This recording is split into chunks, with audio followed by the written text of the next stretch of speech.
ഒരു ഭയഭക്തി അങ്ങനെ കിട്ടുന്നില്ല എന്ന് പറഞ്ഞപ്പോൾ അവിടുന്ന് പറഞ്ഞു കൊടുത്തത് എന്താണെന്ന് വെച്ചാൽ, നമ്മുടെ അവസാനമായിട്ടുണ്ട് എന്ന ചിന്തയിൽ ഇബാദത്ത് ചെയ്യാനാണ്.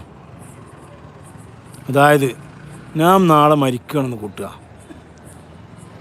നമ്മളോട് ഡോക്ടർ പറഞ്ഞു നിങ്ങളുടെ ആയുസ് കഴിഞ്ഞിട്ടുണ്ട്, നാളെ നിങ്ങളെ മരണമാണ്.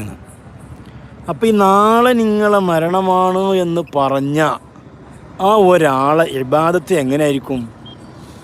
അത് 100ൽ 100 കുറ്റമറ്റതാണ്, യാതൊരു സംശയവുമില്ല.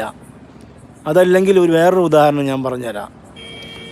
തൂക്കി കൊല്ലാൻ വിധിച്ച ഒരാൾ, ഡേറ്റും സമയവും അറിഞ്ഞ ഒരാൾ, അദ്ദേഹത്തിൻ്റെ മനസ്സിലുണ്ടാകുന്ന ആ ഒരു ചിന്ത, ഓരോ നിസ്കാരങ്ങളിലും ബാങ്ക് കൊടുക്കുന്നുണ്ട്, നിസ്കരിക്കാനുള്ള സൗകര്യങ്ങളുണ്ട്.